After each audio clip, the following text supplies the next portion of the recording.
Sir full busy life, బాగా ఒళ్ళు నొప్పులు, కాళ్ళు నొప్పులు, ఎక్సర్సైజ్ చేయడానికి టైం ఉండదు, సరిగ్గా ఫుడ్ తీసుకోవడానికి టైం ఉండదు. మా ప్రేక్షకులకి మేబీ బహుశా నేను కూడా అందులో ఉంటాను, మమ్మల్ని అంటావు నువ్వు తింటావు అని నన్ను తిట్టుకుంటారు.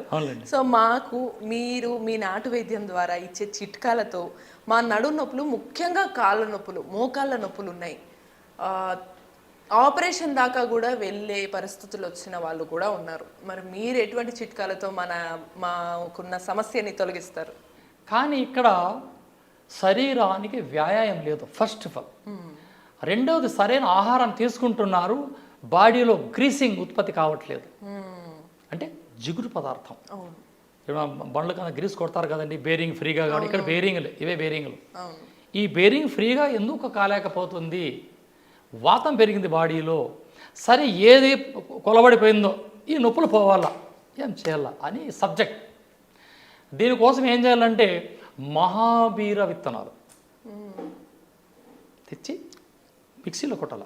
మనకు దొరుకుతాయి సార్ బయట? ప్రపంచమంతా దొరుకుతాయమ్మా. కరోనా వచ్చేటికి చాలా భయపడిపోయి ఎక్కడ చూసినా ఆరోగ్యం తిరిగారు. ఇప్పుడు మహాబీర విత్తనాలు 200 గ్రాములు తెచ్చి, మహాబీర విత్తనాలు, దాంట్లో చిన్న చిన్న చిట్కా పుల్లలని పక్కన పెట్టండి, దాన్ని మిక్సీలో పౌడర్ పెట్టండి, కంటైనర్లో భద్రపరచండి, రాత్రికి నానేయండి, గ్లాస్ వాటర్లో 1 స్పూన్, పొద్దున్నే తాగేయండి.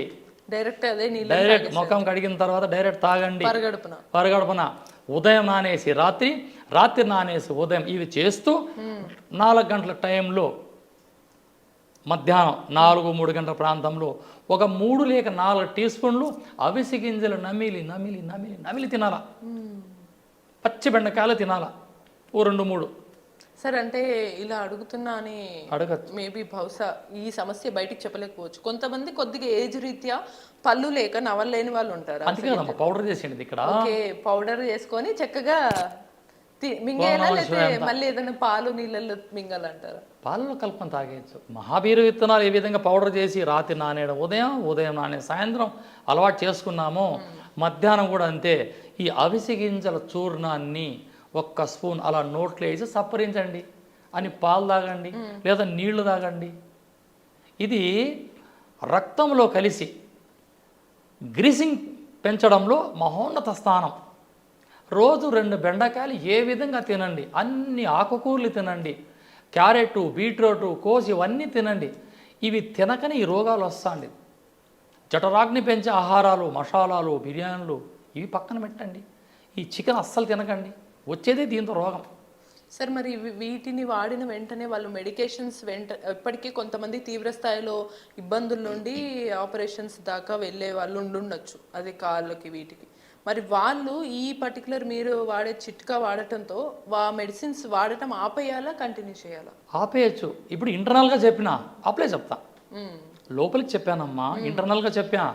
ఇప్పుడు పైపూతకి ఏం చేయాలి మనం? స్వచ్ఛమైన నువ్వుల నూనె లేదా ఆముదం, అందులో ఏం చేయాలో 1 గుప్పుడు మిరియాలు, 1 గుప్పుడు వెల్లిపాయలు దంచండి, కచ్చా పచ్చగా దంచి అందులో వేయండి, బాగా మరిగించండి. అవి మాడే తరుణంలో దాన్ని వడబోసుకొని దాన్ని మోకాలకు తిక్కడం అలవాటు చేయండి. ఇక్కడ ఈ గ్రీసింగ్ వల్ల ఈ సెక్షన్ టైట్ అయిపోయి ఉంటుంది, ఇది లూజ్ అయిపోతుంది. ఇంటర్నల్గా చెప్పాను, అప్లై చెప్పాను. ఈ రెండిటి చేయక ముందు ఇంకొక పని చేయాలా, మల విసర్జన కోసం ఏదైనా తీసుకోవాలా. బాగా మోషన్స్ అయిపోయి బాగా మోషన్స్ కావాలమ్మా. ఓకే, ఎందుకు సార్ దానికి కారణం? ఎందుకంటే రక్తం శుద్ధి కావాలా ఫస్ట్. ఈ పొట్టలో ఉన్న వేడి, వాతము, మేహము మలద్వారం ద్వారా బయటికి వచ్చేస్తే ఆ తర్వాత మీరు ఏ ఔషధం తీసుకున్నా అద్భుతంగా పనిచేస్తుంది. సార్ మరి ఇప్పుడు మోషన్ ఫ్రీ అవ్వడానికి మళ్ళీ మందులు అని వాడకుండా న్యాచురల్గా ఫ్రీగా మొత్తం దంచి కొట్టాలి అని, సునామకి చూర్ణం ఉంది కదండి, అమ్మలాంటి సునామకి చూర్ణం కొట్లో దొరికేస్తుంది. ఆ సునామకి చూర్ణం తెచ్చుకొని రోజు 1 స్పూన్ అలా గోరువెచ్చిన వాటర్లో 3 రోజులు వాడండి, దాని పని మనం చేసుకుని వెళ్ళిపోతుంది. పొద్దున్నే పరగడుపున నైట్ పడుకోవాలి. ఈ సునామకి చూర్ణం 3 రోజులు వాడే రోజుల్లో మజ్జిగ, మాంసము ఇటువంటి తీసుకోకూడదు, పెరుగు అసలు తినకూడదు, ఏది తీసుకోకూడదు, మధ్యాహ్నం కూడా తీసుకోవద్దు అసలు. 3 పూటలు ఎప్పుడు కూడా ఈ 3 రోజులు సునామకి చూర్ణం రాత్రి పూట మీరు నీళ్ళల్లో తీసుకుంటున్నప్పుడు, గోరువెచ్చని నీళ్ళల్లో తీసుకుంటున్నప్పుడు మీరు అసలు ముట్టకూడదు. మాంసం తీసుకోకూడదు, మాంసం, గుడ్లు, నీసు ఇవి ఈ దరిద్రం ఏది తీసుకోకూడదు. ఓకే, పక్కన పెట్టేసి 3 రోజులు ప్రశాంతంగా ఇంట్లో పప్పు అన్నం రసం తినుకుంటూ ఇది వాడామంటే మల విసర్జన సాఫీగా జరిగిన తర్వాత ఆటికే మీకు సగం వెళ్ళిపోతుంది. అంటే 3 రోజులు అవి ఆ ప్రాసెస్ అయిన తర్వాత మీరు చెప్పినటువంటి రెమెడీ పాటించాలి. రాత్రిపూట పొడిని నానపెట్టి పొద్దున కల్లా తాగాలి. మహాబీర విత్తనాలు మిక్సీలో పౌడర్ చేసి ఒక వాటర్లో ఒక నార్మల్ వాటర్లో 2 స్పూన్లు వేసి ఏదైనా ప్లేట్ మూసి పెట్టండి. ముఖం కడగానే పొద్దున తాగేస్తాను అంటే మళ్ళీ వేసి పెట్టండి నైట్.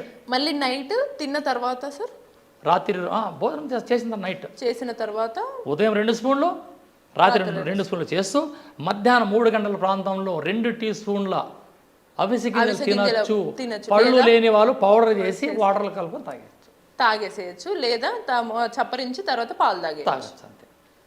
ఇది ఎన్ని రోజుల వరకు వాడాలి? 90 రోజుల చిట్కా ఇది. 90 రోజులు ఆపరేషన్ లేకుండా ₹1 ఖర్చు కాకుండా 90 రోజులు ఇది వాడితే ఖచ్చితంగా ఆపరేషన్ దాకా వెళ్ళిన వాళ్ళైనా ఎటువంటి వాళ్ళకైనా. ఇప్పుడు వాళ్ళు ఏమంటారు, వెమకులు అరగడం ఛాన్స్ ఉండదమ్మా. ఈ ఎమకి మధ్యలో లేయర్ ఆ జిగురు వెళ్ళిపోయి అలా కూర్చొని అది పెయిన్ వస్తుంది అన్నమాట, అది వాపు వస్తుంది. ఈ స్వెల్లింగ్ పోవాలంటే పైపూతకి చెప్పాను, ఇంటర్నల్గా చెప్పాను, మల విసర్జన ఈ 3 చేసుకుంటే ఆటోమేటిక్గా మీరు మామూలుగా ఎదురు. నా అనుభవం నా దగ్గర చాలామంది వచ్చారు. రెండవది ఈ మోకాళ్ళు నడుమునికి భాగం చిన్నగా ఉండి ఇక్కడ నీకు పెద్దగా ఉంటుంది, పొట్ట ఇంత పెద్దగా అయిపోయింది. సింగిల్ ప్యాక్, అది 6 ప్యాక్ కాదు.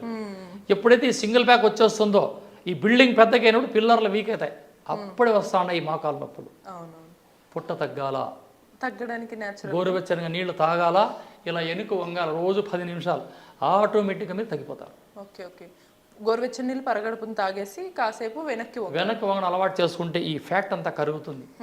అంటే స్టమక్ మొత్తంలో ఫ్లాట్ అయిపోతుంది. దానికి చాలా ఆయుర్వేద చిట్కాలు ఉన్నాయి, సింపుల్ చిట్కాలు ఉన్నాయి. ఆ నూనె తయారు చేయడం, ఆ పొట్టకి ఈ పిరుదులకి తొడలకి బాగా మర్దన చేస్తే ఆటోమేటిక్గా సన్నగైపోతాం. ఆ చెమట రూపంలో మనం ఎలాగో దానికి వీడియో కూడా చేశాం కాబట్టి ఈ ఒబేసిటీ కానీ బరువు పెరిగిన వాళ్ళకి తగ్గడానికి చక్కగా ఆ రెమెడీస్ వాడుతూ మళ్ళీ మీరు చెప్పినట్టు గోరువెచ్చని నీళ్ళు తాగి వెనక్కి వంగితే పొట్ట తగ్గుతుంది. దాని తర్వాత మోకాళ్ళ నొప్పులకి ఎటువంటి చిట్కాలో మీరు చక్కగా చెప్పారు. సో చూసారు కదా, మోకాళ్ళ చిట్కాకి ఇంత అద్భుతమైన రెమెడీ మనం మేబీ బహుశా ఎప్పుడు చూసుండము. మళ్ళీ కేఎస్ రసూల్ సర్జీ గురూజీ చెప్పినటువంటి నాటు వైద్య చిట్కాలు ఎంత ప్రభావితం అవుతాయంటే మనము ఖచ్చితంగా ఆపరేషన్ దాకా వెళ్ళే ఎటువంటి సమస్య అయినా సరే వెళ్ళే పని లేకుండా ఇంట్లోనే మన వంట ప్రాంతాన్ని, వంట చేసుకునే కిచెన్ని వైద్యశాలగా మార్చుకుంటే ఖచ్చితంగా మన సమస్యలన్నీ తగ్గిపోతాయి అన్నమాట. ఇటువంటి మరిన్ని టిప్స్ కోసం కీప్ వాచింగ్.